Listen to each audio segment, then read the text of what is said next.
Hey, I'm Nate Savage, and in this guitar lesson, I'm going to teach you your first song in 5 simple, easy to follow steps. Now, if you've never played guitar before, that's totally fine.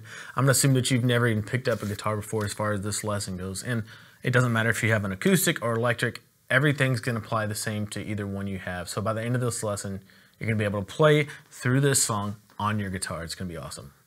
The first step we're going to go over is just some guitar fundamentals. I just want to make sure that we're on the same page and that you have a good start to your journey on playing the guitar. So the first thing I want to go over with you is just how to hold the guitar.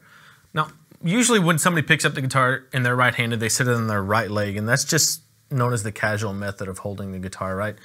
The temptation that you're going to have as a beginner when you're starting to play the guitar and you're holding it is to kind of let the guitar slide forward so you can kind of see what's going on with your hands. Resist the temptation to do that.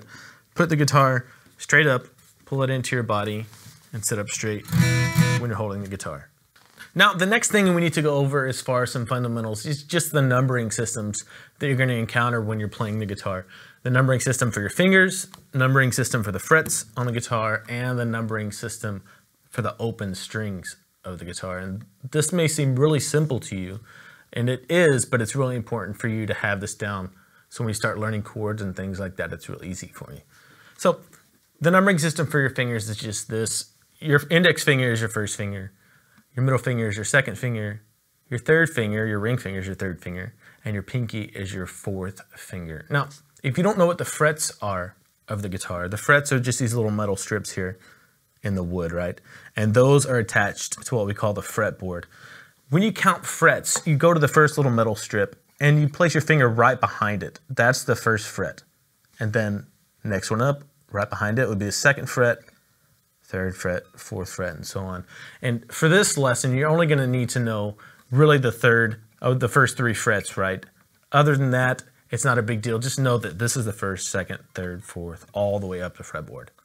The last numbering system that we need to go over is just the numbers of the open strings, so you know where to put your fingers when I tell you how to make your first chords and stuff like that. So just remember that the thinnest string is going to be your first string, and the thickest string is going to be your 6th string. So you have 1, 2, 3, 4, 5, 6. Again, the thinnest is your first, and the thickest is your 6th string.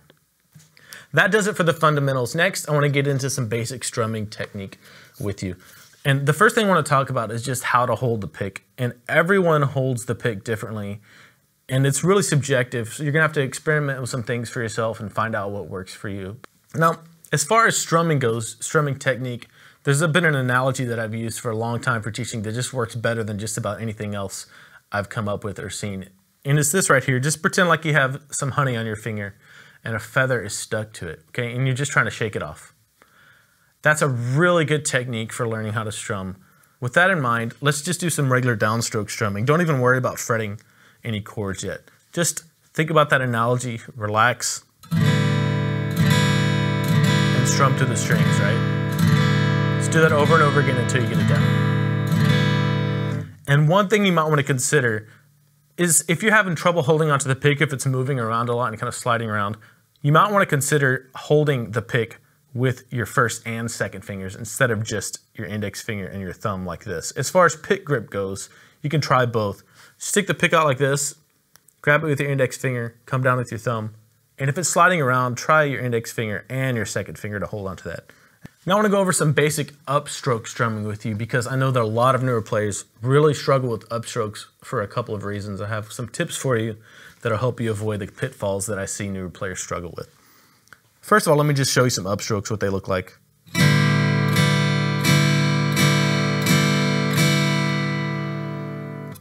You'll probably notice a couple of things. The first thing is when I play upstrokes, I don't hit all 6 strings usually, even if the chord I'm playing uses all 6 strings. Usually, I only hit the top 3 to 5 strings.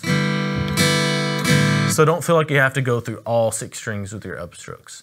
The second thing about your upstrokes is you don't have to dig a ton of the pick into the strings because you run the risk of kind of getting it caught in the strings. Just use enough of the tip of the pick